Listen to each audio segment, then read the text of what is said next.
As you know, everything is changing. The traditional school system is failing people. They're going to school for 4 years, they're paying hundreds of thousands of dollars for a degree, they're graduating, and they're not even able to get a job. And meanwhile, you have 17, 18, 19-year-old kids making more than Wall Street lawyers in their first 1 or 2 years doing online business. Things are changing, and things are changing fast. We're entering an online income economy. By 2026, the e-commerce market is expected to go from roughly 6,000 billion to over 8,000 billion, a 25% increase in just 3 years. If we haven't met yet, I'm Brooke, and in this video, I'm going to explain how I built my business to $5.25 million in my first 16 months doing online business without buying inventory and without doing traditional AliExpress dropshipping. I've literally never seen or touched a product. This business model is called high ticket e-commerce. And what we do is we sell existing brands products. So if you imagine Home Depot or Walmart, if you buy any products from those stores, you're not buying Home Depot or Walmart products. You're buying brands who sell through Home Depot or Walmart. So we're essentially doing the same thing, but we're doing it online. So we're becoming an online retailer for existing brands products that sell stuff that are over $1,000. So what we do is we become an authorized retailer for these brands and then sell their stuff on our website. And specifically, we're targeting expensive products, ideally over $3,000, but definitely over $1,000 in price. And the business model is essentially an online income MBA where you'll learn all sorts of online income skills from Google ads, Facebook ads, email marketing, search engine optimization and content marketing, conversion rate optimization, how to hire, how to do product research, how to do market research, and much, much more. You'll essentially become an online income Swiss Army knife because of all the different skills that this business model will teach you. And I like to be completely transparent. This is not an easy business, but no business is easy. If you see gurus showing you that you're going to be rich next week through online income, it's simply not true. It's a real business. You have to put real work in. But I'm telling you, if you listen to exactly what I'm going to explain to you in this video and you put the work in consistently for the next 6 months, there's no reason why you can't be making at least $10,000 profit within 6 months' time if you put the work in and if you stay consistent. And the process that I'm going to be outlining in this video is the exact process that I used to go from 0 to $5.25 million in my first 16 months using high ticket e-commerce. It's the exact strategy that I've helped Jack and Joel with. They were stuck at $20,000 a month for almost 6 months. They joined my program, started working with me, and in their 4th month, they're already on pace for over $300,000 in sales, a 15x increase from before they joined. It's the exact strategy I helped Trigvi do $20,000 in sales with the very first day he launched his advertising. It's the exact strategy that helped Christian, and he went from 0 to $50,000 in sales in his first 2 months on a brand new store with 0 prior e-com experience. Now that we've got that out of the way, let me tell you who this video is for. If you are looking to start an e-commerce business and scale it to $10,000 per month profit, this video is for you. If you've tried dropshipping using AliExpress or low ticket dropshipping in the past, this video is for you. If you're currently struggling in an e-commerce business, you can't figure out what's going wrong, this video is for you. If you want to start a proper e-commerce brand but you don't know where to start, this video is for you. If you work a regular career and you find it unfulfilling and you're looking for a new start, then this video is for you. And if you're looking for the very best business model to start as a beginner that will teach you how to do all sorts of different things like Google ads, Facebook ads, email marketing, SEO and content marketing, conversion rate optimization, how to hire, how to do product research, how to do market research, and much, much more, essentially turning you into an online income expert, this video is for you. In the next 40 minutes, I'm going to be outlining you the steps that you can use to scale to $10,000 per month profit in your next 6 months using online business and create a new future for yourself. Now, let me tell you who this video is not for. If you're looking to make quick cash and you think online income is a get-rich-quick scheme, then this video is definitely not for you. If you want to follow traditional oversaturated e-commerce methods like AliExpress and Oberlo and low-ticket products ranging from $20 to $50, this video is not for you. If you're not ready to put the work in consistently without seeing results for at least 3 to 4 months, this video is not for you. Now, here's the truth. You can build an e-commerce business to $10,000 per month profit in the next 6 months if you put the work in using the exact strategy that I helped Mary make one single sale for almost $5,000 with, or what I helped Mike use to make a sale for over $6,000 with. And there's not many people talking about this business model currently. All the e-commerce influencers tell you to use low ticket products that are cheap, low quality from AliExpress and Alibaba, and these are not the basis for a sufficient long-term business model. And I'm going to show you how to circumvent these issues and launch a real business to $10,000 per month in the next 24 weeks. So listen carefully. This model that I'm about to explain to you has allowed me to go from zero to over $5 million in my first 16 months doing online business. And just before we dive into the specifics, let me give you a bit of background on myself. So I was previously in law school, and in law school, it's 3 years long. So essentially how it works is in the second year of law school, you do your law school recruitment, you get the job for after law school. So after I went in the second year, got a job at the top firm in Toronto. I worked there in the summer and it wasn't what I was expecting. So I was in law school debt at the time and I was looking for a way that I could start paying off some of the debt. So I asked my law firm, hey, can I work during the third year of law school just as a part-time student to start paying off some of my debt? And they said no. So what I did was I was looking for a way that I could make money online, and I started using traditional dropshipping. So I built 13 stores, all which failed miserably, selling low quality junk products like LED lamps, dog leashes, all sorts of cringe products from AliExpress, and it literally was not working at all.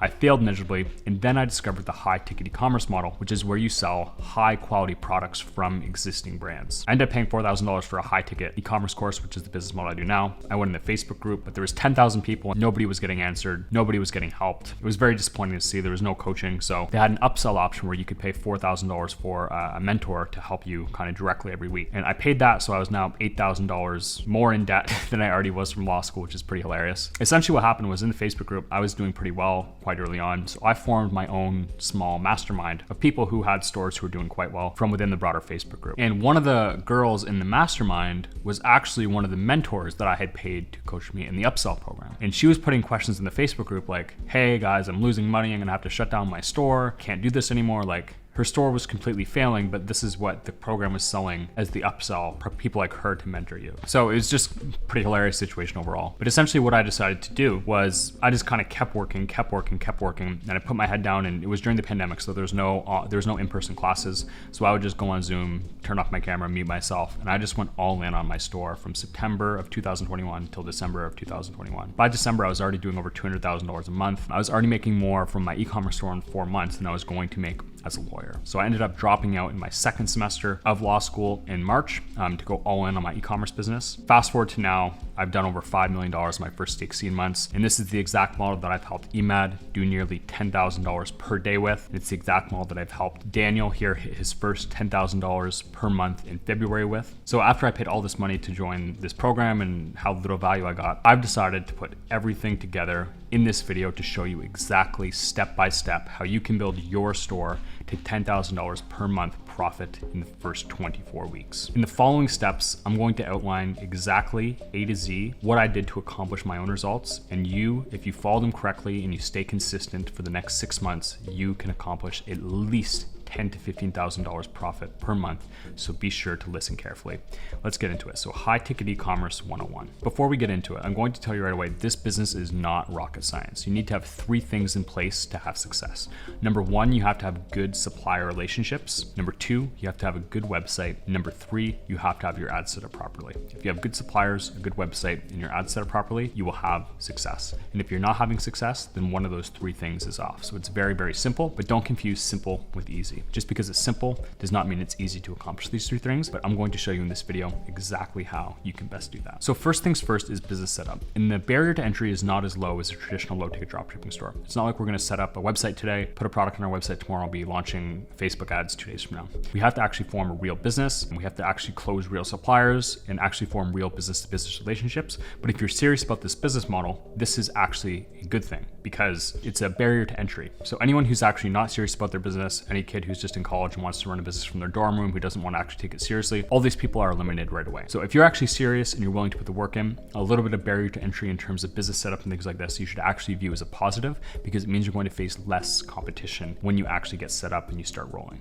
And I also just want to touch on the numbers. So if you imagine if you're selling a $10 product, you're going to have to sell 1,000 of them to make $10,000. 1,000 sales means 1,000 customers to deal with, it means 1,000 orders to process, and it means 1,000 people who could potentially charge you back and cause issues with your payment processing, especially if you're selling low quality junk, which will increase your risk of chargebacks. Contrarily, if you do our model, you could sell one $10,000 product, which means you have one customer to deal with, you have one order to process. And obviously, if you're dealing with one customer versus 1,000, you can give that one customer a far, far better experience because you're gonna have so much more time on your hands. You can give them such a good experience, which you can use to get reviews from that customer, and you can turn those reviews into more sales down the line. So it's a much more sustainable business. Now that you understand mathematically how much administratively easier and more sense this business model makes, and there's 3 other reasons why this business model makes so much sense. So first is you get to skip the most difficult part of e-commerce, which is forming a brand. So if you start an e-commerce brand, nobody knows who you are, so nobody's searching for you. But with our model, when we're partnering with existing brands, we get to leverage off their brand name, which means we could partner with a brand, become an authorized retailer for their products, and that brand may have been around for 30, 40, 50, 60 years at times. So customers are already familiar with the brand. They're already familiar with their products. So when we partner with them and we list their stuff on our website, customers are fine to buy their products from us because they already know the brand. They already know the products that they're getting. We are simply the retailer of them. Number 2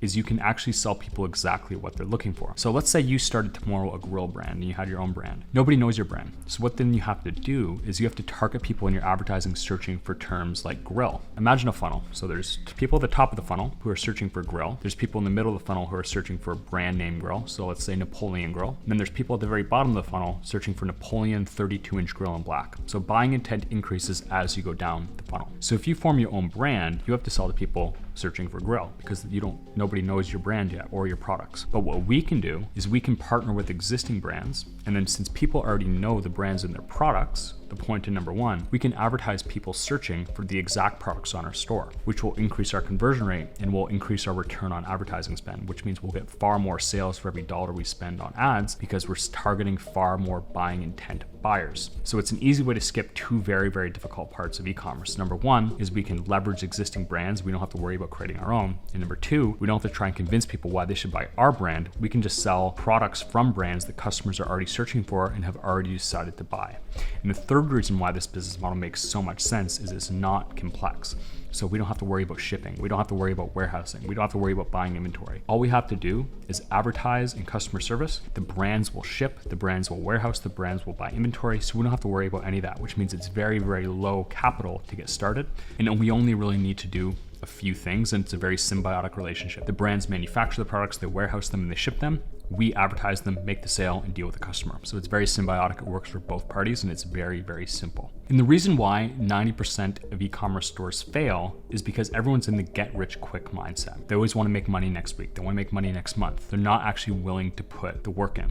And this is a big misconception with people when they're starting a business, is they think the money they make is going to be from how much they save from the money they're making from their business. But the easiest way to become wealthy is something called a liquidity event, which is where you sell your business. So when you're selling low ticket AliExpress type products, you're not gonna be able to sell your business because you have a one product store, the products are junk, you probably have bad reviews, and your product's gonna be viral for a couple months, you can make some money, but then you're gonna be hunting for the next viral product. With high ticket e-commerce, high ticket dropshipping, which is what I do, we can list thousands and thousands of products on our store from high quality brands. And because we're selling good quality stuff, we can get good reviews, which we can leverage to make more sales, and we can actually sell our business. And you can remove yourself from the business. For me now, I work maximum 15, 20 minutes a week because my whole business is outsourced. I have systems and procedures that my team uses to run my business. They close suppliers, they add new products, they set up new ads. So the business is growing on its own without my own involvement. And when someone's buying a business, they don't want to buy a job. They want to buy a business because no one wants to buy a business then they have to go work in. They want to buy a business then they can use passively to bring in income. But the thing for you is if you sell your business, you can sell it for a multiple. So if your business is making $20,000 per month profit, that's $240,000 per year. You can probably sell that business for $1 million and get all that capital up front, even though the business is only making $20,000 per month. Let's say you get it to $50,000 per month. That's $600,000 per year. You could sell that for over $2 million and you would get that money right away. So rather than trying to build the business and save a whole bunch of money, you can build the business with the goal of actually exiting and selling it and getting a big, big chunk of change And that is where wealth is created. Just to go a little bit more into the business options with you, obviously you're bombarded every day with different options. You're bombarded with low ticket AliExpress dropshipping. You're bombarded with the agency model, the info product coaching model, high ticket dropshipping. So I'm just going to go through a chart with you, and we're going to compare how to properly evaluate a business. And the factors we're going to look at when evaluating the business are as follows. We're going to look at how much it costs to start up, how outsourceable the business is, so how much can you actually get off your plate, the skills the business will teach you, the quality of life the business will provide you, how much it costs to make a sale. So do you have to be reliant upon ads to make a sale? How easy is it to fulfill and deliver upon the product or service? And lastly, how scalable the business is. So how big can you actually grow the business? So to start, we're going to start with low ticket dropshipping, which is AliExpress e-commerce. So obviously very, very low startup capital, but it's very difficult to outsource because you're relying upon viral products. So let's say if you find a viral product today, you make a whole bunch of money the next couple months, it's very difficult to outsource because once the virality wears off, you are going to have to start from scratch with a new viral product. So it's very difficult to actually get things off your plate because you're dealing with huge swings in sales and virality. It does teach you some skills, but essentially the skills are built as you scale. And if you're constantly starting from scratch because you're dealing with viral products, it's very difficult to scale into a 7, 8, 9-figure business, and you're always going to be stuck at level 1 to 3. So let's imagine a video game with 100 levels. You can't ever get past level 5 because your product goes viral, dies off, and then you have to go back to level 1. You're just going from level 1 to 5 consistently, and you're not developing any of the skills that you would develop in level 5 to 100. You definitely develop some skills doing low ticket dropshipping, but it's very limited compared to some of the other business models we're going to discuss. Very low quality of life because you're dealing with huge swings in sales. You don't have consistent income coming in. It's not very reliable. You can't see consistent growth over years. So very low quality of life. It's probably quite stressful. I've never done it myself, but I imagine it would be. And you obviously make very, very low profit per sale. So if you're selling a $20 item for a $20 to $50 item for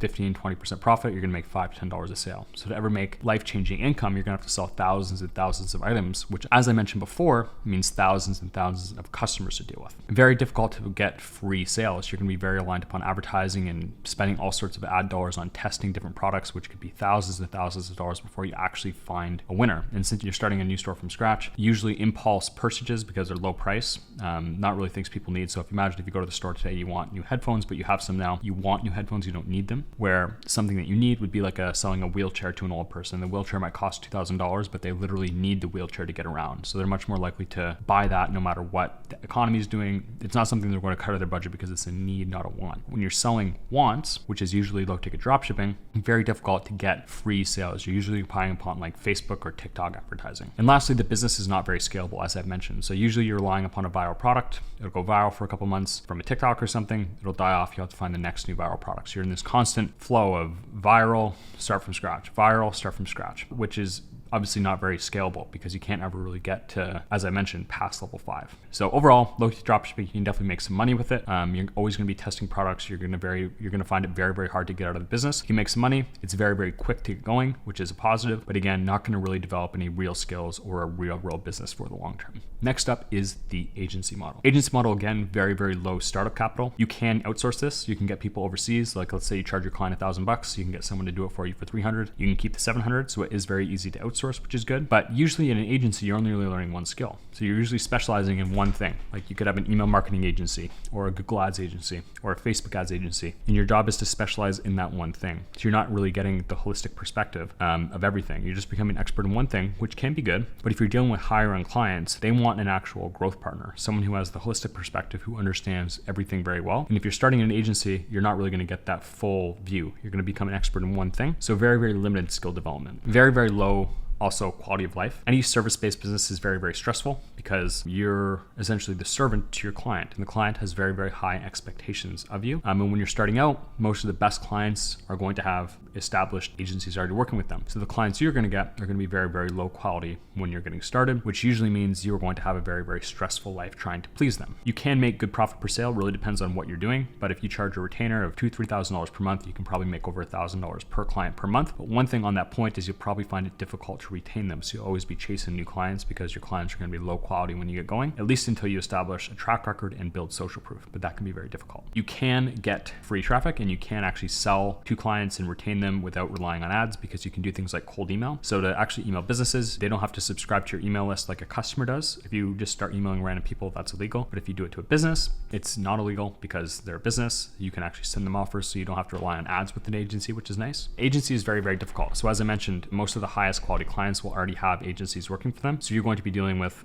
lower quality clients that are probably going to have unreasonably high expectations. So even if you're very, very good at what it is you do, like let's say you're an expert email marketer, if you go into a business that's a bad business, it's not very well run, they don't have an agency for a reason, you're their first one they've ever brought on, you might find it even very hard to deliver them results, even though you're very good at what you do. You're almost reliant upon the business being a good business for you to properly deliver them results, irrespective of how good you are. So it can be a very, very difficult business to fulfill on. And lastly, you can definitely scale an agency to 6 figures a month profit, so $100,000 a month. Much past that, it gets very, very stressful, and you essentially, the margins will start shooting down, and you'll have a whole bunch of people, and very, very stressful once you are adding a whole bunch of clients. So overall, it's probably a better business model than low ticket dropshipping. You can become an expert in one thing, low startup capital, you can make high profit per sale. But usually when you're starting out without any experience, it's actually better to get experience doing something like high ticket e-commerce, which I'll get to in a minute. If you're just starting from complete scratch, it can be very, very difficult to retain good clients that are actually going to be people that you can build a real business with. So definitely possible, better than low ticket dropshipping, but I still think there's some downsides I mentioned. I'm not really developing a lot of skills, very low quality of life, very difficult to fulfill on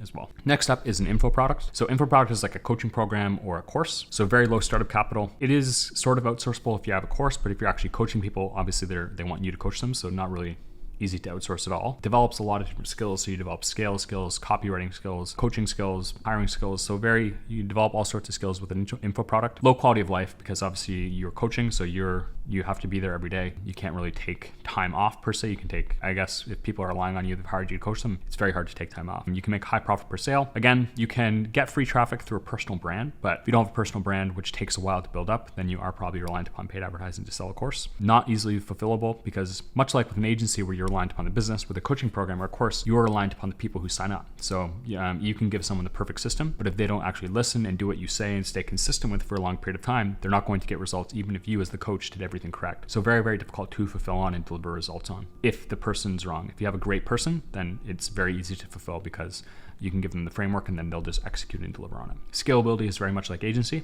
You can scale it to a certain level, be very, very comfortable financially, but it's really hard to take it to the next level where you're doing $10, $100 million a year. You can definitely scale to some degree. Info product, it's usually better if you have direct experience doing something like e-commerce. So if you've built an agency, you've built an e-commerce store, then you can sell a course very easily because you have your own social proof. Info products is virtually impossible to do unless you have actual tangible results of your own. But it is a very good business model if you do. And lastly, we have high ticket dropshipping. So this is what I do, and this is exactly my process. So very, very little startup capital to get going. You can get started for under $500 if you want to. I'm very easily outsourceable. So because it's an actual business, you have sustainable sales, you have real business relationships. You can build standard operating procedures that will essentially run your business for you. So for me now, I've only had the business for under a year and a half, and I only really have to check in 15 to 20 minutes per week because my team's trained. They do everything that I need for me. The business pretty much runs itself and even grows on its own. It develops all sorts of skills. So I know Google ads, I know Facebook ads, I know email marketing, I know SEO, I know CRO, I know how to hire people, I know how to do product and market research. So essentially I can do whatever I want now. Like if I go to an agency, if I wanted to start an agency tomorrow, I can say to someone, hey, I built my e-commerce store to $5 million the first year. I'm gonna help you with Google ads. And then if I go look at their website, I can be like, oh, by the way, I think it will really help your Google ads if we fix this on your landing page, which is essentially a CRO recommendation. So because I have all these different skills, I'm much more valuable as an agency owner. I'm much more valuable as a course owner. So I can say to people, I built my store to this, I'm going to teach you how to do it. So because I have all these different online income skills and I can see how they fit into one another and how it's almost like a puzzle and how they interrelate, I have a holistic perspective, which makes me more trusted and valuable as an overall business advisor. So you learn all sorts of skills in high ticket e-commerce. Your quality of life is obviously amazing because you can outsource almost the whole business. It can continue growing without your involvement. And you can have very, very sustainable sales that grow year after year. And you're not really worried about virality or sales just randomly dying out because these brands that you're partnered with have been around for years and years, often over 50 years. So consistent sales, which is a huge bonus for your quality of life. We make very, very high profit per sale. So the very first sale I made, I actually made $3,000 profit just like that. And as soon as I obviously made that sale, my life was never the same again because I saw what was possible, but very, very high profit per sale. And there's a difference between making a high profit per sale in agency or info product where it then requires you to go do a whole bunch of stuff. With ecom, I don't have to do anything. Like I can make a $3,000 profit sale and I don't have to do anything. This is all automated, which is a different kind of feeling and it's much more valuable, especially as you go and as you build a business. That should be everyone's goal. Very easy to fulfill. So as I mentioned, suppliers warehouse the products and manufacture them, they ship them. All we need to do is make the sale and you can easily hire a team to deal with your customer service for you. So very, very easy to fulfill and it's infinitely scalable. There's businesses like barbecue guys, like Woodland Direct that are doing over $100 million per year using this business model. And it's one of the very, very few business models models I can think of where you could do $100 million a year in sales and start the business with under $500. So very, very low startup capital, but it's literally infinitely scalable. And this business model is exactly what Nick used to go to $10,000 per week in just his second month after launching his store. This is exactly what Josh used to get to over $6,000 per week in also his second month post launching his store. And it's what Oscar used with my program to hit his first $15,000 month in his very first month in the program. And one thing I want to mention about this business model, in economic uncertain times, all the brands that you're going to be partnering with, they have risk. So they have to buy inventory. They have to buy products and store them in warehouses. And during economic uncertain times, people stop spending as much money. So these brands get worried. They have all this inventory. They don't know if customers are going to buy. So what they then do is they have to cut their budget. They have all this inventory in their warehouse that is a big risk to them. They're sitting on cash in their warehouse that they don't know if they can get rid of it. So they have to stop spending money on ads to start saving their budget. So then the conundrum they're in is they need to spend money on ads, but they don't know if customers are going to buy because of the economic uncertain times. So what they need is someone to sell their products for them. And that is exactly where you come in. And the benefit for us is we have zero risk. We have no overhead. We don't have to buy inventory. We don't have to pay warehouse rental. We don't have to do any of this stuff. What we can do is we will then reach out to them, offer to partner with them, and become an authorized retailer, which is exactly what they need. Because of the economic uncertain times we're going through right now, these brands are more likely to work with you. So it's very, very easy to close suppliers. So when you close a supplier, you can list their products on your store. And then you can spend your own advertising dollars with no other risk. You don't have inventory, you don't have a warehouse to sell their stuff. So you are the perfect solution for these brands. They will give you a margin to sell their stuff. They just manufacture, warehouse, and ship while you make the sales and deal with the customers. So they can stay lean. They don't have to hire a whole bunch of sales reps or customer service reps. All they need to do is literally make the products, warehouse them, and ship them. And then they essentially hire you as a service provider to make the sale and deal with the customer. So it's a very, very symbiotic relationship, and it benefits both parties. And you are exactly what these brands need in economic uncertain times. And you also have to keep in mind, these brands have employees, they have warehouses. So we, with such a lean business model, we will actually have higher margins than the brands are selling for because we have so little cost. And the best part is there's thousands and thousands of products that cost over $1,000, and there's hundreds, if not thousands, of suppliers for each of those products. There's literally tens of thousands of suppliers that need your help selling their stuff. And the best part about this is think of all the new businesses. Airbnb, they don't own any vacation homes, but they connect homeowners with customers to rent out their homes. They don't own any homes themselves. Uber does not own any taxis, but they connect taxi drivers who own their own cars with customers. You have Expedia, who doesn't own any hotels, but they connect hotels with customers. In high ticket dropshipping, we're doing the exact same thing. We don't own a brand, we don't own a warehouse, we don't own products. All we're doing is we're connecting the brands with the customers. So we are an efficiency mechanism, just like Expedia, Airbnb, Uber, and all these new age internet economy businesses. So we are an efficiency mechanism, and we don't have any risk on our own. We just capitalize upon the inefficiency of these other businesses. And this business model is exactly what Brett used to make over $8,000 on a single sale. It's what Vita used to make over $17,000 in sales in 2 weeks on just 4 orders. And the businesses that prosper during harsh and uncertain economic times are the ones that have the least risk. And the best part is, even though we have very, very little risk, we have unlimited upside because we can scale this business as big as we want. And this business model can work for literally anybody. If you have zero prior experience, you've never run a business before, this business model can work for you, and you could be making $10,000 per month profit in your first 24 weeks. We have Sebastian here, who's born and raised and lives in Costa Rica. He's just a young kid around 20 years old. He has done over $15,000 per month on his store, selling in the US, living in Costa Rica. We have Kevin here, who did nearly $7,000 in his first week in March. He is since on pace to cross his first $20,000 month. It's an extremely beginner-friendly business model. We have no inventory, we have no warehouse, we don't have to do a shipping, we don't have to create our own brand, and we don't have to spend thousands and thousands of dollars to get the business going. But you can still make over $1,000 profit per sale by simply connecting the customer with the brand. You have to invest under $500 to get started, and you can build an infinitely scalable business that you can exit with because you can outsource it and you can generate generational wealth for yourself and for your family, while building numerous online skills that will essentially allow you to do whatever you want after. And if you execute upon this process relentlessly, it is nearly impossible to fail. Now, I want you to keep in mind, to make $100,000 a year in a regular job, you'd have to go to school for 4 years. You'd have to pay hundreds of thousands of dollars in degree money to get your schooling. You'd have to work 60, 70, 80 hours per week. And here, if you stick to exactly what I'm about to tell you, you can be making over $10,000 per month profit in 6 months with zero prior experience by simply dedicating 15 to 20 hours per week to this. Here's the high-ticket e-commerce framework. We break that down into 3 key pillars. Step number 1 is setup and pre-launch. Step number 2 is launch and iteration. And step number 3 is building systems and scaling. So now let's talk about these steps in detail. So step number 1 is setting up a proper business. Unlike traditional dropshipping, we actually need to set up a real business. So because we're going to be dealing with business to business relationships and establishing real partnerships with existing brands that sell high quality stuff, we need to set up a proper business entity. So there's 2 options you can go. You can set up a sole proprietorship, which essentially means you are your business. So anytime your business makes money, you make money. It just goes on your personal income tax return. And the problem here is you do not have any liability protection. So if your business gets sued, you get sued because you are your business. So I highly recommend you set up a corporation. So what that means is you can set up a C Corp or an S Corp. So a C Corp means that anytime your business makes money, you make money. The money just goes on your personal income tax return, but you get the added benefit of liability protection. So if your business gets sued, you don't get sued. Any assets you have are the business. Or an S Corp, the business and you are separate completely. So any money the business makes, and you personally are separate. So you can pay yourself from your business, but the business and you are separate. That's an S Corp. And again, it provides that additional liability protection. And Dan, you might be thinking, this sounds like a lot of work to get started. And if you are thinking that, I don't know why you're still watching, because as I mentioned, this is a real business. And if you're not willing to put the work in, then this is not for you.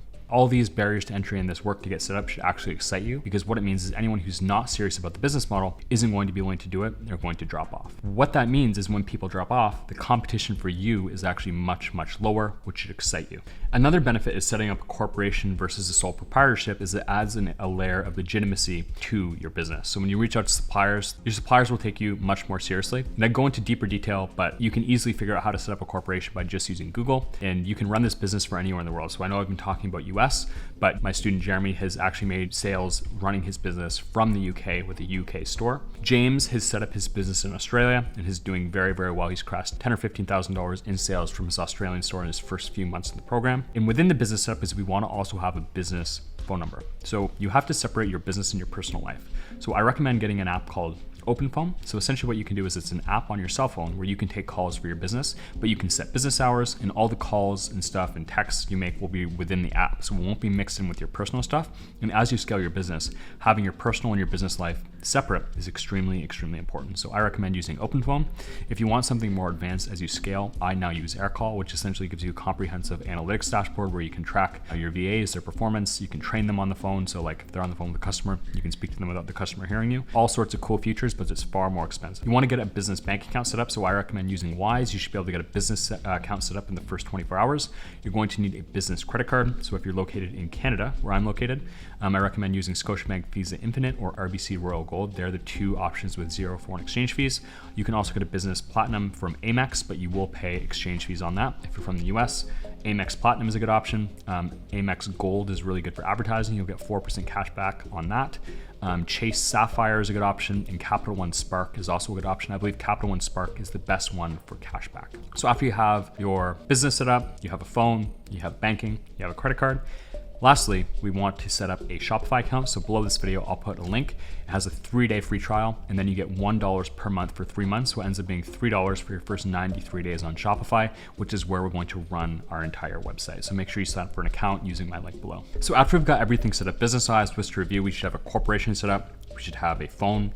We should have a business bank account. We should have a business credit card, and we should have signed up for Shopify. After you've done all that, is step number 2, which is going to be selecting your niche. So when we're selling more expensive items, I just want to touch again on the difference between a need and a want. So the higher price item you sell, the more utility and the more value it's going to be playing in your customer's life. So if I sell something like a fidget spinner, it's only $10, so it's not really going to be making a huge difference in someone's life. Where if I sell cars, cars solve a huge problem. It essentially allows people to transport more efficiently.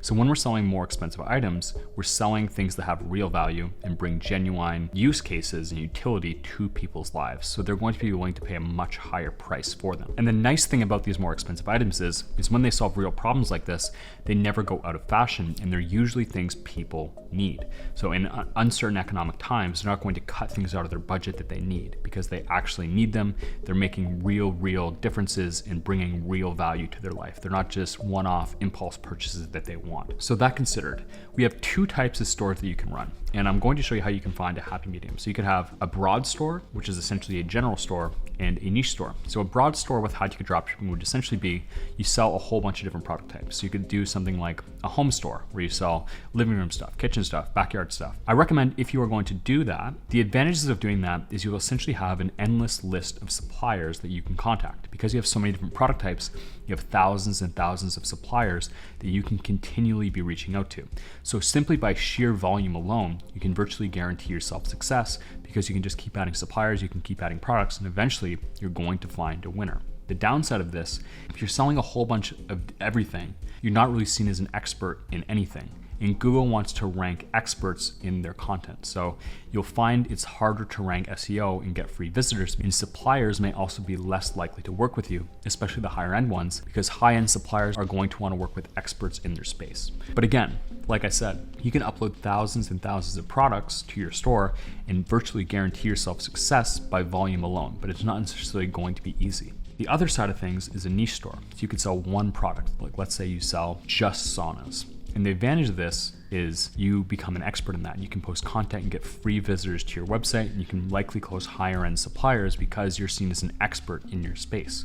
The downside is if you're only selling one product type, you're going to have a very limited supplier list that you can reach out to, meaning you can't just simply keep adding products and more suppliers to your store to guarantee yourself success. You may have to write 100 blog posts and keep publishing content until you get those free visitors to your site, which can be a much longer time frame. So there's benefits to both. And what I recommend is something called a higher level niche, which is essentially a hybrid between them. So you can still pick a broader store. Instead of doing home, maybe we do something like cottage equipment, where you could sell a number of products, but the same type of person is going to want all of them. So you get the benefit of a broad store where you get a whole bunch of suppliers and a whole bunch of products to sell, but you also get the benefit of a niche store because you're specializing in products for one specific person. So if you're selling cottage stuff, you could sell wakeboard equipment, skiing equipment, boating equipment, trailers, porta potties. You could sell campfires or fireplaces. You could sell all sorts of different kayaks, canoes, all sorts of different stuff. But someone shopping for one would be interested in all of them. So then they can become a repeat customer for you, where you still get the benefit of being an expert in the cottage space for this related collection of items. So I recommend thinking of it like that. You have one end of the spectrum, which is very broad, like home or industrial equipment. The other end of the spectrum is very narrow, so you're selling one specific product. So I recommend trying to find something in the middle where you become an expert for one particular person in a certain area, but you still have a whole bunch of different products and suppliers that you can reach out to, so you somewhat get the best of both worlds. So what you want to do is you want to think of some different themes you have. And just to give you some different examples, rather than selling just fireplaces, you could do home heat. So you could sell fireplaces, fire pits, stoves, ovens, furnaces, all related under the broad higher level theme category of home heat. You could do camping stuff, you could do generators, hydroponics to grow your own gardens, you could do fishing, you could do survival, you could do backyard. So all these are like higher level themes that have a number of products underneath them. So once you think of your higher level theme, what I want you to do is think of at least 10 product types within that theme. So as I mentioned in the cottage niche, you could do trailers, you could do kayaks, canoes, paddle boats, fire pits, porta potties, skiing equipment, wakeboarding equipment, fishing equipment. So you could try and get 10. And then once you do, you want to then assess the demand of the product. So I recommend you use a keyword tool like Ahrefs, Ubersuggest, Moz, or SEMrush, and you want to check the demand of products. So you want to put in the key term, the keyword of the product into the keyword tool and see how much demand it has per month. So if you're putting in the term sauna, you want to find at least 10 products in your higher level niche that have over 10,000 searches per month for them. So again, if I was doing a cottage themed store, I would have kayak, canoe, paddle boat, boat trailer, wakeboard, water skis, fishing pole, porta potty, and fire pit. So I'd want to get fire pit and let's say wood stove. So I'd get 10 product types under my higher level theme of cottage, and then for each of those 10, I want to put them in the keyword tool, and they should each have over 10,000 searches per month. And if you want to get ideas, you can use a tool like ChatGPT to say, hey, I'm starting a high ticket dropshipping store in the cottage space. I'm looking for products that cost over $3,000. Give me a list of 50. And it will then spit out like 50 products to you that cost over $3,000 that would fit at a cottage. But essentially the goal is you want to verify demand of those products by using a keyword tool, and you want to find at least 10 of them that have over 10,000 searches per month. And you also want all 10 of them to be over $1,000 price point. And while some of them might be lower, you might have some, let's say kayaks that are $300 and some are $3,000. You want there to be at least some of them that cost over $1,000. You want to have 10 products that cost over $1,000, and you want to have 10 products that have at least 10,000 searches per month. And ideally, some of these products are going to be more unique. So don't just think of demand as a good thing. If you type in barbecue, there's probably gonna be like 800,000 searches per month, but there's a whole bunch of stores selling them. Or if you type in the term sailboat, there might only be 30,000 searches per month for sailboat, but virtually no stores selling them. So more demand is not always good. You have to think of demand divided by stores selling them, which is essentially competition. So demand divided by competition, and that is the number you want to maximize. So I would rather sell something with lower demand but very, very few stores selling it than something with high demand but every store in the world selling it. Ideally, to find these items that are a little less common, you want, out of those 10 items you have in your store, some of them might be very popular, but you certainly want to have some that are a little bit more unique, that might have lower demand but are very, very difficult to find in online stores and are not going to be super competitive. So after you have found 10 products that are over $1,000 and have over 10,000 searches per month, the next step is to find the suppliers for those products. And let me emphasize this, suppliers make or break your store. If you have good suppliers, you will have success. And if you have bad suppliers, it's going to be very, very hard for you to succeed. So it's extremely important that you listen to exactly what I'm going to say so you follow the steps perfectly and you can find all of the best suppliers for the products that you're going to be selling. And the thing is, you have to keep in mind, so your suppliers' products are what you're going to be selling. So if you sell bad quality products from bad suppliers, your customers are going to get bad quality products and they're going to give you bad reviews. Your suppliers are going to be dealing with your manufacturing, warehousing, and shipping. So if you want to give your customers fast shipping and you want to give them clear updates, that means you have to get clear updates and fast shipping from your supplier. So again, it is extremely, extremely important that you nail supplier research and you know how to identify a good supplier. I'm going to show you the exact process that I used to find suppliers that allowed Krishant to make over $18,000 on a single order, and exactly what Forrest used to make over $13,000 on a single order using my supplier research framework. So the easiest way for you to do this is using Google Shopping. So let's say I'm looking for sauna suppliers. What I want to do is I want to go to Google Shopping and I want to put my VPN on where I'm running my store. So if I'm running my store from the US, I want to put my VPN on in the US, and I want to type in the Google Shopping search bar, buy sauna online.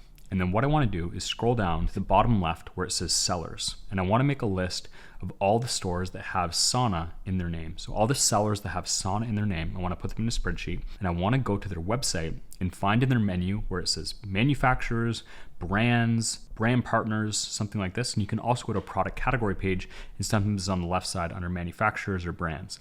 You want to find all the brands on those stores and you want to put them in a spreadsheet. So ideally your spreadsheet should be hundreds of products long. You should have a different sheet at the bottom for each product type. So you could have one for kayaks, one for canoes, one for wood stoves. You want to put them all on the bottom, and you want to have all the suppliers of each product in the spreadsheet. And the way you find them is by going to Google Shopping, finding the stores that have the keyword in their name, going on their website and finding brands. You take all the brands, put them in your spreadsheet. And then what we want to do is verify if these are high-end suppliers. So a high-end supplier will have 4 main character traits. Number 1, they're going to have high branded demand. Number 2, they're going to enforce MAP.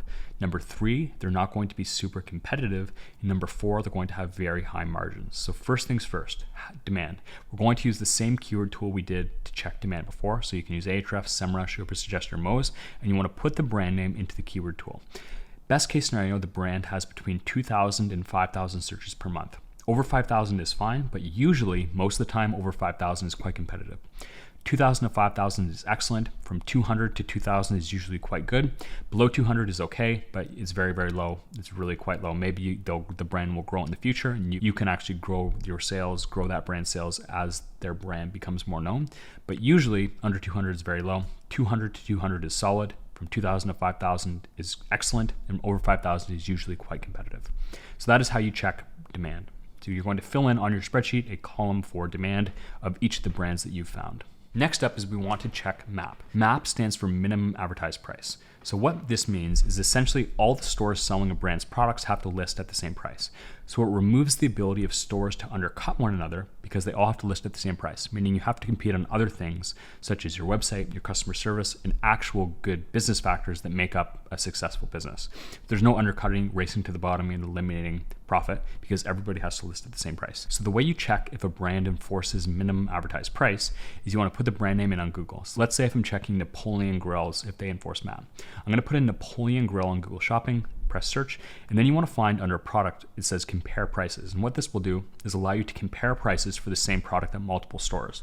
And what you want to look for is a trend of all the stores listing at the same price. Let's say if you have a $2,000 grill and some stores are listing at $2,400, others at $1,600, others at $2,100, and that usually indicates that MAP is not being enforced. If you see all the stores listing at $19.99, maybe there might be one or two that aren't, but for the most part, if you see a clear trend of stores listing at the same price, that is usually indicative of MAP being enforced. So fill that in for all the brands on your sheet. Check first for brand and demand. Step 2, you want to check if they're enforcing MAP, which will protect your margins. Step number 3 is checking competition. So when you type in Napoleon Grills on Google Shopping, what you want to do is scroll down to the bottom left and you're going to see sellers. And you're going to count the number of sellers for their products. Anything over 30 is very competitive. Between 10 and 30 is good. And if there's under 10, that is excellent, but that's quite rare. Anything below 15 to 20 is very, very good and you can do very, very well with. So you should have branded demand checked. You should have if MAP is enforced checked, and you should have the competition checked. And lastly is margins. So you're going to list 4 or 5 stores that sell Napoleon Grills. You're going to go to store 1 and say, hey, store 2 gave me 10% off this product. Can you match that? And your goal here is to get 10% off the brand's products. So the reason being, if you can get 10% off, that usually indicates that the person selling that has at least 25% margin. So our goal here is to get over 25% margin, ideally 30, 35, 40. But if you can get a 10% coupon off on a product, that indicates high margins, because if there's only 15% margin, they're not going to give you 10% coupon because that would be almost their whole profit gone. And if you can get 10% off, it usually means the person selling that product is getting a high margin, which is exactly what you want. So then after you check this, you should have the branded demand checked, you should have whether MAP is enforced checked, you should have the competition checked, and you should have the margins of the product checked. After you do that, you're going to essentially put your suppliers into tiers of excellent, good, and bad. The next step is to build your high ticket e-commerce demo store. So in the next step, when we're actually reaching out to suppliers, they might ask for a website. So what we want to have is a website ready to show them with demo products that are essentially just like fake products to show them how we envision our website looking. So we can say to them, we haven't launched yet, this is our demo website. So we want to build this now before we actually start our supplier outreach. How do you build a high ticket e-commerce store that's highly converting? I'm not going to walk you through Shopify and how to use that. Instead, I'm going to explain to you the high level concept behind the structure of a high ticket store. So I want you to imagine a pyramid. At the top of the pyramid, you have level 1, you have level 2 in the middle, and at the bottom, you have level 3. This pyramid represents where in the customer journey our buyers are. At the very bottom of the pyramid, you have the most people. These people here are looking for something generic. They might be looking for a sauna, but they don't know what kind of sauna they want. They don't know what brand of sauna they want. They don't know how many person sauna they want. It's very, very early in their buying journey. In the middle, you have people who are a little bit farther down the buying journey. So they might know that they want a 2-person infrared sauna, but they're not sure which brand they want. They're not sure which exactly one they want, but they've at least decided on the type. They're farther down the buying journey than the person who just wants a sauna. They know the type, they know how big they want it. And then lastly, you have the people who are at the very end of their buying journey, so that they want a certain brand sauna, a certain size, a certain type. They essentially know exactly what they want, and they probably have it narrowed down to 1, maybe 2 choices. So given these 3 types of customers, the very early buying journey customer, the middle buying journey customer, and the customer is essentially ready to buy, our store is divided to meet each of these 3 persons' needs. So the homepage is designed for people at the bottom. So they don't know, they might know they are interested in a product, but they don't know exactly what they want yet. So what you want to do on your homepage is create a clean and functional aesthetic that provides social proof through reviews and establishes your brand values and your brand story. So the homepage goal is to build trust. The collection pages or category pages are designed for people who have decided what type of product they want, but they're not really sure about certain information. So the goal of the category pages and the collection pages are to help provide clarity. And you do this by giving clear information as to the differences. So let's say on our infrared sauna collection page, we might discuss the differences between the various models. We might discuss the differences between a 2-person and a 4-person. We might discuss the different brands we have and why you might choose one over the other. So the purpose of the collection pages are to inform and to provide clarity information to help them make the decision as to exactly which one is the right one for them. And lastly, the product pages are designed for people who are ready to buy.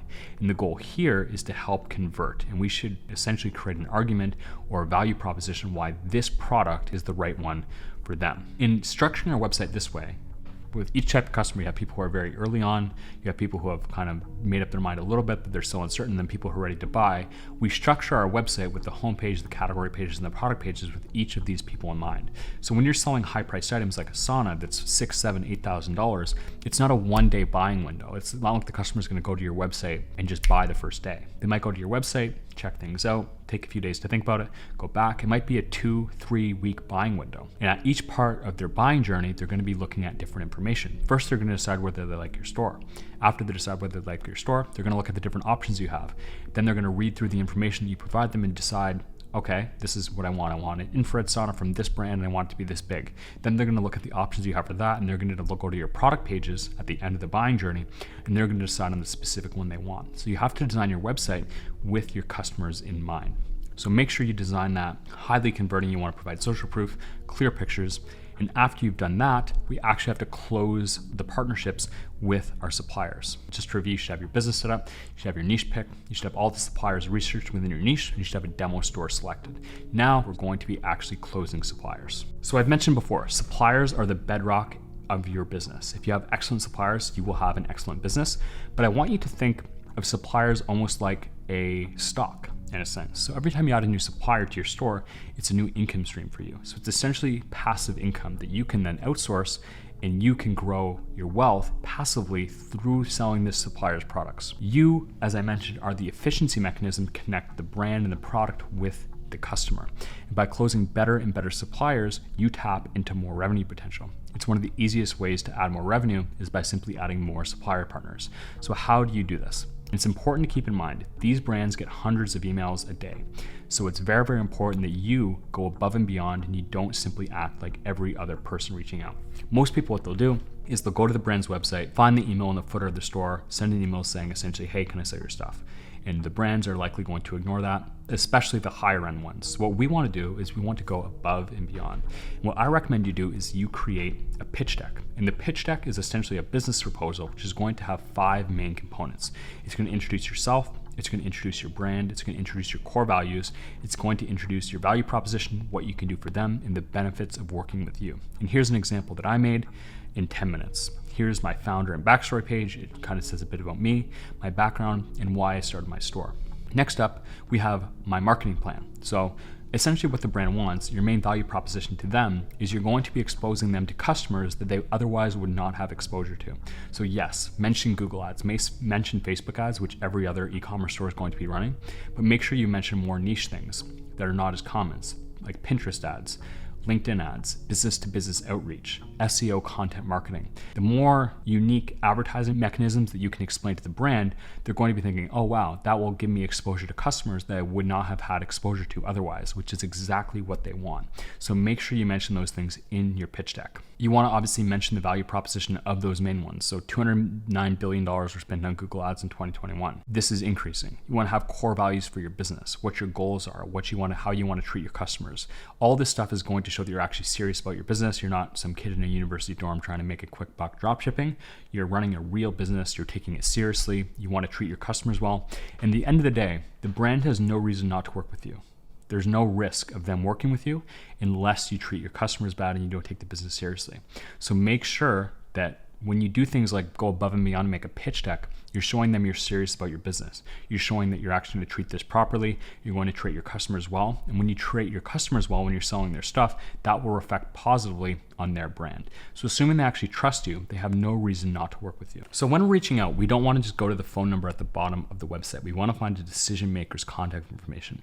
And you can do this using a tool like Apollo. So what you can do is if I'm looking for Napoleon Girls contact information, I'll go to Napoleon Girls website, I'll take their URL, I'll go to Apollo, I'll put the website in their search engine. Will show me all the emails or phone numbers from the Napoleon Grills company. So then you want to find the head of marketing, the sales director, the e-commerce director, someone like this who can actually make a decision on your deal application. And this is the person that you want to call. So once you get contact information for your suppliers, you want to reach out to them, and essentially you want to call. If you can't find a decision maker's contact information, that's okay. You can just call the number on the website, and essentially to say that you're calling about opening up an e-commerce account and you want to speak to the correct person about that. Once you actually get on the phone with them, you want to essentially say something like this: hello, my name's Brooke. I'm the founder of XYZ.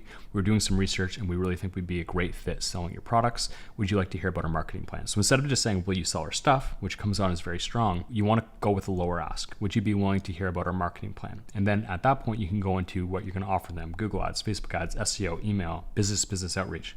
You can explain that all to them and then just say, is there any interest in becoming a partner with us so we can become an authorized retailer of your products? Usually what will happen is the person you're speaking to is going to say something along the lines of, yeah, sure, send me an email with your business information. And at that point, you can follow up with them on email and say, hey, it was great speaking with you. Here, I've put together a pitch deck introducing myself and my brand, along with some of the value propositions in our marketing plan that we discussed. And you can then show a PowerPoint of you going through your business pitch deck, explaining everything and the value that you're going to be bringing their brand.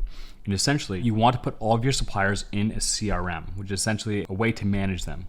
And every communication you have with a supplier, a phone call and email, you want to track in this CRM. And you want to have multiple columns. You're going to have not contacted, phone call, emailing, in discussions, waiting to hear back, and they told you to follow up later, they said no. If they tell you to say no, you always just want to follow up in a couple of months and see if they're willing to work with you at that point. And you want to track every interaction, because as you're reaching out to multiple suppliers, it can be very, very confusing to track it all. Have clear tracking of every supplier communication in your CRM. And always be relentless on the follow-ups. You want to keep following up every 2 to 3 days on phone, on email, until you get a yes, here's how you become an authorized retailer, here's what you need to fill out, or no. And if you say no, if they say no to you, you essentially just want to follow up in 1 to 2 months' time. It's never no forever. Always just keep following up. You don't want to be pushy, you want to be polite. And obviously, the more personable and likable you are, the more likely they are to work with you. So if you're calling a supplier from Pittsburgh, ask them how the Steelers are doing. Ask them if they have kids.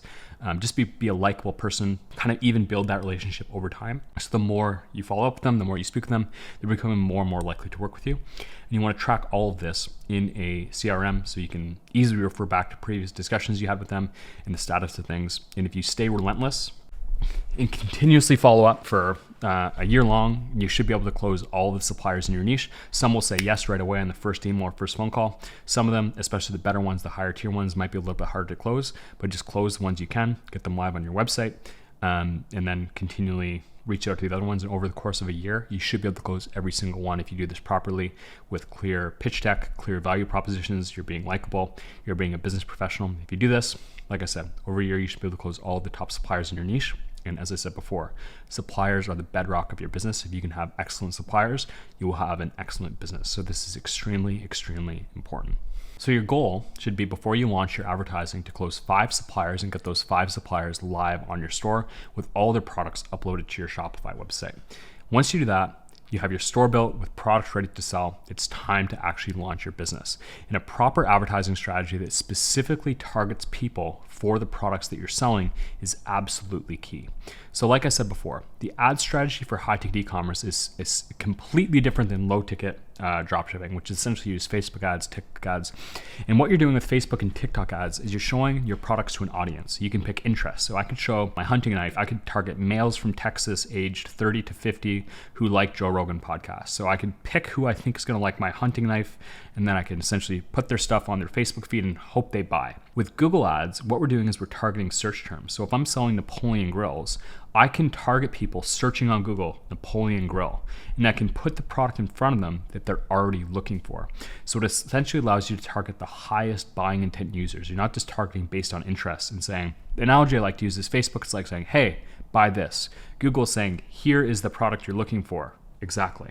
So much, much more buying intent. And you can still use these other platforms like TikTok and Facebook and Pinterest to retarget people. So let's say if someone's searching for Napoleon 32-inch grill, you show your ad, they click it, they look at it, but like I said, it's a longer buying process, so they're not going to buy right away.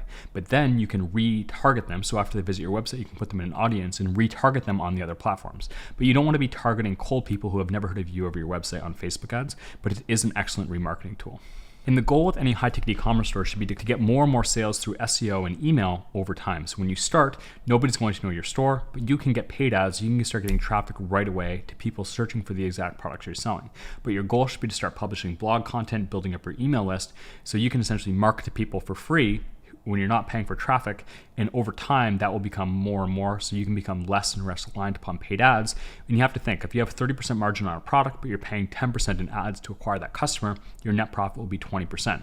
Where if you made that same sale through SEO or email, you get to keep that extra 10% margin. So your net profit could be 1/3 higher at the exact same revenue. So paid ads are excellent to start, but over time you want to start building up your email list, you want to build up your content so you can get more and more free visitors and up that profit margin. Let's go back to our pyramid example. At the top of the pyramid, we have people who are ready to buy. In the middle of the pyramid, we have people who are farther down the funnel. They've made some decisions, but they're not sure still. And at the bottom, you have people who are just interested. They have no idea really what they want. So we want 80% of our advertising budget to go to people at the very top of the buying funnel. And that is why in the supplier research phase, we want to find brands that have branded search. So we want to find brands that have 2,000 to 5,000 people searching for them per month, so we can target people who are already familiar with the brands we're selling. So if we close a brand that people are already searching for, we put their products on our website. That means there's a whole bunch of people searching for what we're selling, and we can allocate a high portion of our advertising budget to people at the very top of the funnel. By doing that, we will get higher return on ad spend, which means we will make higher sales for every dollar we spend on ads. So our goal should be to make $10 in sales for every $1 we spend in ads.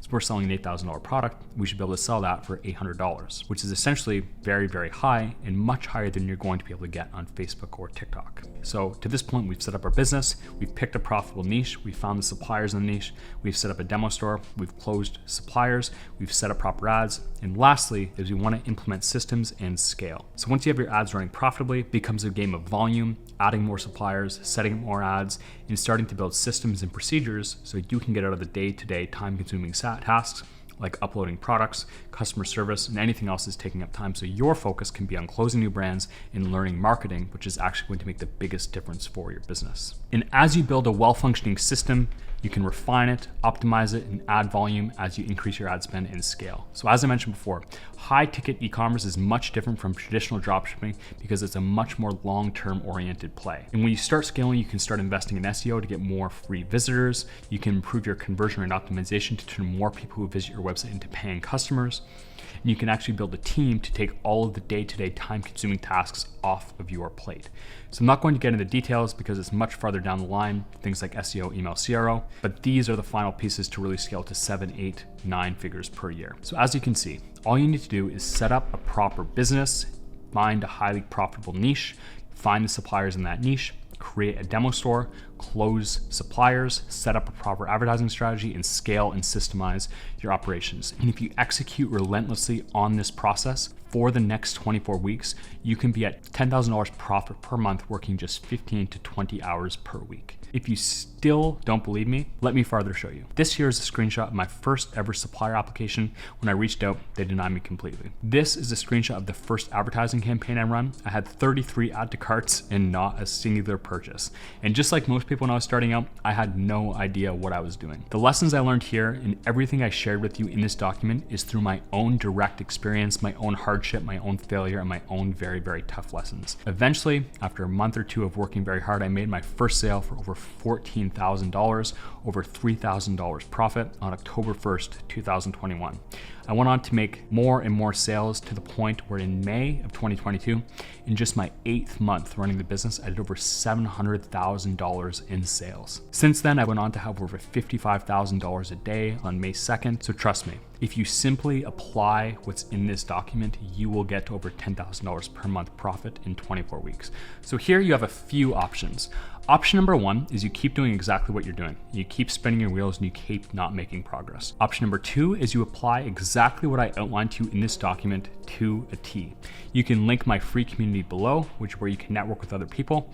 But the thing is, even in a free community, there are obviously nuances and things that I cannot cover in this document, which may add months, if not years, to you actually figuring it out on your own. Much like me, I had to figure this out on my own, and it cost me thousands and thousands of dollars of mistakes. Your final option is I created the high ticket e-commerce incubator where we take you by hand and show you exactly what to do to go from $0 to $10,000 per month profit with your store.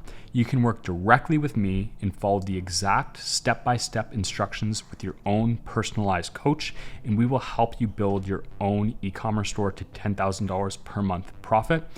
The high-ticket e-commerce incubator option is only for you if you're working a job that you dislike and you're serious about building a business, if you're sick of spinning your wheels with low-ticket dropshipping, or if you're looking to start a proper business but don't want to invest thousands and thousands of dollars in your own inventory. Again, the goal here is to get you your first sale in the first 60 days and get you to $10,000 profit per month in 24 weeks.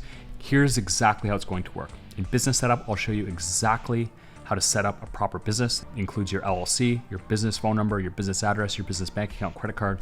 We'll help you step by step. We'll show you exactly how to choose a profitable niche. You're going to come up with a list of niches that you'd like to sell in. We're going to provide you a list of 500 profitable niches to sell in 2023.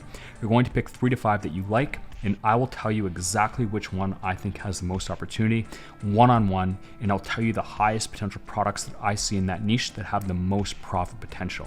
We will decide this together, one-on-one, and you'll have my direct instruction and direct feedback on choosing your niche. And we will help you custom build your first 50 supplier list and verify everything for you to make sure you've done it correctly. Next, we're going to help you build your store, and you'll have access to a one-on-one calendar link that you can book one-on-one instruction on any issues that you have setting up your store. For closing suppliers, I will give you my own personal call and email script so you can close the highest amount of suppliers possible. I'll even let you in on a secret and show you how you can actually automate the entire supplier outreach process so you don't have to do anything and you can focus on building your store. I'll show you exactly how to find cheap and competent virtual assistants to help manage your store, and I'll help you remove yourself from the business so you can get your time back and focus on high leverage, profitable activities. So what does it look like on the inside?